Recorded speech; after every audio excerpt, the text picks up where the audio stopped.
அவன் சைனட் உள்ள இருக்கிறது தெரிஞ்சு வந்திருக்கணும். இல்ல அவன் இருக்கிறத கவனிக்காம வந்திருக்கணும். 5 அவன் தெரிஞ்சு வந்திருந்தானோ தெரியாம வந்திருந்தானோ, ஆனா வந்திருந்தவன் சங்கரிக்கு தெரிஞ்சவன் தான். தெரியாதவன் வந்திருந்தா சங்கரி கத்தி கூச்சல் போட்டிருப்பா. ஆனா அப்படி கத்துன மாதிரி யாரும் எதுவும் சொல்லல. சோ சங்கரிக்கு தெரிஞ்சவன் தான். தெரிஞ்சவனா இருக்கும் பட்சத்துல வந்தவன் ஒண்ணு சங்கரியோட லவ்வரா இருக்கணும். அவங்க 2 பேருக்குள்ள ஏதோ பிரச்சனை வந்து அவன் அவளை அடிச்சிருக்கணும். அதுல அவ செத்திருக்கணும். இல்ல அவன் வேற ஏதோ ஒரு காரணத்துக்காக வீட்டுக்குள்ள வந்திருக்கணும். அவனை சங்கரி பார்த்துட்டதுனால பயந்து போய் அவளை அவன் கொன்னு இருக்கணும்.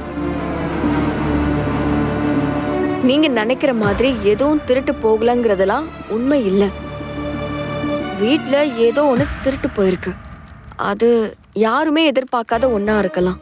இல்ல திருட்டு போனது யாருக்குமே தெரியாம இருக்கலாம். இத நீங்க தானே எழுதுனீங்க? நானா? சார், முதல்ல சங்கரிங்கிறது யாரு அத சொல்லுங்க சார். எனக்கு தலையும் புரியல வாலும் புரியல. இத நீங்க தான் எழுதுனீங்கன்னு கன்ஃபார்ம் பண்ணிட்டு தான் உங்ககிட்ட பேச வந்திருக்கேன்.